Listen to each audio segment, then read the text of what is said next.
এখন আমরা এই যে বাসার সামনে দাঁড়ায় আছি, ওনার মালিক আসতেছে, এখানে ঢুকবো।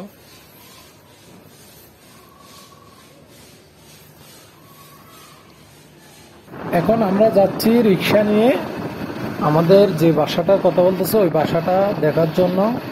তো আজকে আপনারা অবশ্যই আমাদের সাথে থাকবেন, আপনারা সহ আজকে গিয়ে আমরা বাসাটা দেখবো। তো আমরা একটা রিক্সা নিলাম, অনেক মুরব্বী দেখেন, ভালো করে খেয়াল করে দেখলে বুঝবেন অনেক বড় বয়সে রিক্সা চালাচ্ছে, দেখে খুবই খারাপ লাগলো। কারণ এই অবস্থায় যদি রিক্সা চালায় তাহলে কিরকম একটা পরিস্থিতি দেখেন। চারদিকে খুবই রোদ পড়তেছে, গায়ে একদম সহ্য করার মতো না। কিন্তু আমাদের রিক্সার উপরে তো মনে করেন যে একটা ছাউনি আছে, ঠিক আছে, কিন্তু ওনার স্থানে কোনো ছাউনি নাই। খুবই খারাপ লাগলো দেখে। তো আমরা এখন আর বেশি কথা না বলে আমরা আমাদের বাসাটা দেখার জন্য রওনা দিছি। ওনাকে কল দিছি, উনি বলতেছে, আমাদের নাম বলছে, আমরা ওই ঠিকানায় চলে যাচ্ছি। রিক্সাওয়ালা ভাই আমার চাচাই বলি, রিক্সাওয়ালা চাচাকে বললাম যে আমাদের এই ঠিকানা নিয়ে যাওয়া যাবে। উনি বলতেছে হ্যাঁ উঠেন। তো ওইখান থেকে হয়তো আমাদের আরেকটা অটো মিনিগুলো নিতে হবে, কারণ ওটা একটু জায়গাটা চেঞ্জ করতে হবে। মানে এই রিক্সাগুলো নাকি ওই সাইডে যায় না, জন্য। তো সমস্যা নাই, আমরা বললাম উঠি, সমস্যা নেই, আপনি আমাদেরকে ঠিকানায় পৌঁছে দিলে হবে, ঠিক আছে। তো এখন দেখেন এই যে আমরা পরিবার সহ, আমাদের ছোট্ট পরিবার আর কি। আর হাতের মোবাইলটা একটু ঝাপসা, মানে তেমন ভালো দামি ফোন না, এই জন্য একটু খারাপ দেখা যাচ্ছে হয়তো, এই জন্য আমি বারবার ক্যামেরা করার চেষ্টা করতেছি। কিন্তু মোবাইলের যদি মনে করেন যে এতটুকু ক্যাপাসিটি না রাখে তাহলে তো আর হবে না। তো এখন আমরা অটো, এই যে এগুলা অটো বাইক যেগুলো বলে এগুলোতে উঠলাম, এগুলোটা আমরা আমাদের গন্তব্যে যাওয়ার চেষ্টা করতেছি। আপনারা আশা করি আমাদের সাথে থাকবেন। আজকে আপনাদেরকে সম্পূর্ণ আমাদের বাসা ভাড়া যেটা নিব ওইটাতে আমরা নিয়ে যাব। তো কিন্তু বলতে গেলে এখানে চারদিকে দেওয়ালে এই যে নতুন মুক্তিযুদ্ধ বলেন সেইখানে যারা শহীদ পেয়েছেন বা যারা লড়াই করেছেন তাদের ছবি পিকচারগুলো ভালোভাবে একে দেওয়ালে দিচ্ছে, অনেক সুন্দর লাগলো দেখে। আর চারদিকে খুবই পরিষ্কার।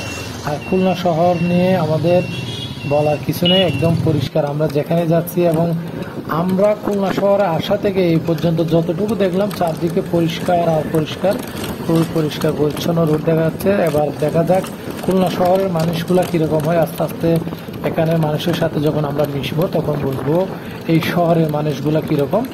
তো কারণ আমাদের চট্টগ্রামের শহরের মানুষ তো আমাদের চেনা হয়ে গেছে, কিন্তু খুলনা শহরের এই জীবনের প্রথম আসলাম খুলনা শহরে। তো আজকে আমরা খুবই কাছাকাছি চলে আসছি বাসার। এই একটু পরে আমরা এই রিক্সা থেকে নেমে আমরা এই রিক্সা যেটাতে উঠলাম উনিও একজন মুরব্বী মানুষ। দেখেন এইদিকে আমি যতটুকু খেয়াল করলাম চারদিকে মানে সাধারণত মানুষেরা এই রিক্সাগুলো চালাচ্ছে, মানে অনেক বয়স্ক লোক ধরতে গেলে।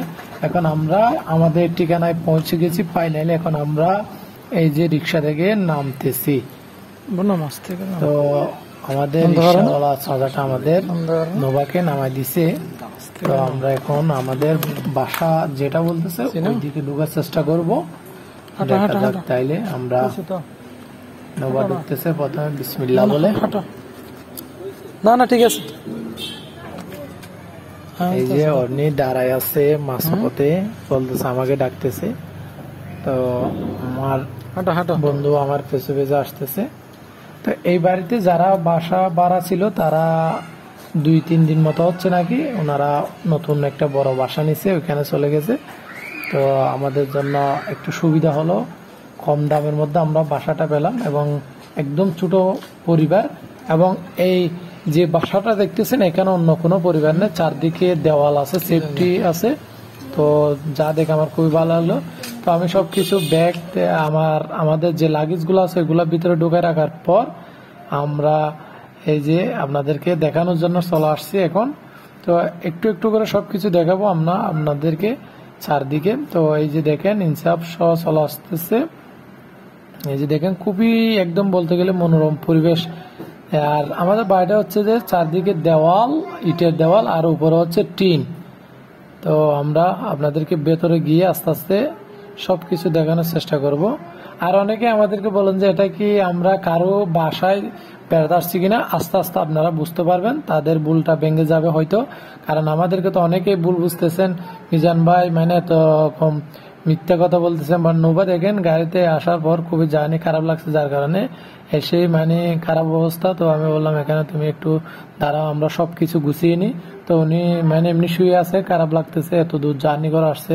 তো সবাই আমাদের জন্য দোয়া করবেন। আমরা এখন এইটা হচ্ছে আমাদের ওয়াশরুম মূলত।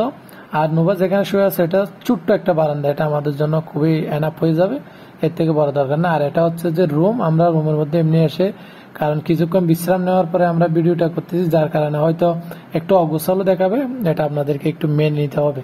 কারণ আমরা এসে হুট করে সবকিছু ঢেলে একদম এগুলো আমরা দেখাতে পারিনি আপনাদেরকে, কারণ খুবই খারাপ অবস্থা ছিল তখন। তো একটা রুম দেখছেন, এখন এটা আরেকটা রুম, এটা আপাতত আমাদের এমনি দরকার নাই। তারপরেও যদি কোনো কিছু রাখতে চাই, এই যে কেসটা দেখতেছেন এটা হচ্ছে আমাদের আগে যারা ভাড়া বাসা ছিল তাদের হয়তো কিছুদিন পরে নিয়ে যাবে, কারণ তারা তো একদম দূরে চলে যায়নি, তারা অন্য একটা বড় একটা বিল্ডিং এ ফ্ল্যাট বাসা নিয়েছে এজন্য। তো আর এখন আমরা আপনাদেরকে দেখাবো আমাদের কিচেন রুম। তো আমরা কিন্তু আপনাদেরকে এগুলা রাখার পরে দেখাচ্ছি, কারণ আমরা কিচেন রুম অলরেডি ভাত রান্না করে ফেলছিলাম। এই যে দেখেন কিচেন রুমে। আর যারা আমাদেরকে বলেন যে আমরা কি এখানে বেড়াতে আসছি, তারা আমাদের চুলাটা খেয়াল করলে দেখতে পারবেন, আমাদের বাড়ির চুলাটা খেয়াল করলে দেখতে পারবেন যে এটা আমাদেরই। আমরা চুলাটা নিয়ে আসছি, কিন্তু গ্যাসের ট্যাঙ্কটা এখান থেকে নিছি আমরা। তো সবকিছু অবশ্যই ভিডিওতে আসবে, আমরা একটু পরে আপনাদের আগে বলছি আমরা একটু পরে ভিডিওটা করতেছি, কারণ এসে আগে তো খাবার খেতে হবে। এইরকম মানে প্রচুর খিদে লাগছিল, যার কারণে আমরা একটু পরে খাওয়ার পরে আমরা ভিডিওটা আপনাদেরকে রুমটা দেখালাম। আলহামদুলিল্লাহ আমরা ফাইনালি বাসা নিয়ে নিছি খুলনায়। তো আপনাদেরকে তো দেখালাম আমরা কিরকম বাসা নিলাম, পরবর্তীতে আরো ডিটেলসে দেখানো হবে। ইনসাফ খুবই কান্না করতেছে, জন্য আমি বললাম একটু তাকে ঘুমানোর চেষ্টা করো, ঘুম পাড়ানো। তো আর অনেকে আমাদের গতকালকের ভিডিওতে কমেন্ট করতেছে, আমরা দেখলাম যে সেখানে বলতেছে মিজান ভাই আপনি আমাদের সাথে বাটপাড়ি চিটারি করতেছেন, আপনি এখানে আমি নাকি খুলনায় বেড়াতে আসছি। সত্যি কথা বলতে আমার এখানে খুলনায় কোনো আত্মীয় নেই। ওই যে বন্ধুটা আমাকে হেল্প করছে উনি এখানে জব করে, উনি আগে ঢাকায় করতো, তো ওনার পরামর্শে আমার এখানে আসা। আর আমি যতটুকু অনেকে বলতেছেন যে মানে এখানে কীরকম এত দূরে, তো এমনি আমার বাসা যেটা নিয়েছি এটা হচ্ছে একদম এই যে তেমন বড় কোনো বাসা না, ছোট বাসা, কম দামের মধ্যে, অর্থাৎ কম দামের মধ্যে নিছি। কারণ এখানে মনে করেন যে আমার বড় তো ফ্যামিলি নাই, তো তাই এত টাকা দিয়ে কী করবো। আর সব দিক দিয়ে তো আমাদেরকে খরচগুলা দেখে শুনে করতে হবে, কারণ এখনও কোথায় চাকরি আর কি। তো চাকরিটা এমনি একটা কথা বলছি, আমার বন্ধু সব ঠিক করে দিচ্ছে, তার জন্য দোয়া করবেন। তো ইনশাল্লাহ আমরা আমাদের পক্ষে যতটুকু সম্ভব দেখানোর চেষ্টা করবো আপনাদেরকে, কারণ আমি চাকরিতে গেলে হয়তো অন্যই করবে, আর এমনি ছুটির দিনে বা রাতে আসলে এই হিসাব বেশি কান্না করতেছে, দেখো দেখো। তার বেশি কিছু বলবো না, যারা আত্মীয় বাসায় বলতেছেন তাদেরকে। আর অনেকে আমাদের খুলনার ভাই বন্ধুরা অনেকে কমেন্ট করতেছেন দেখলাম, তাদেরকে একটা কথাই বলি, আপনাদের সাথে অবশ্যই দেখা হবে সামনে। আর আমরাও একটু গুছিয়ে নিই আগে সব কিছু, কারণ এখনও তো অগুছালে মাত্র আসলাম। আর বেশি কিছু বলবো না, আমরা কথাটা এখানে শেষ করতেছি। খুবই খারাপ অবস্থা হয়ে গেছে এত দূর জার্নি করা আসলামের জন্য।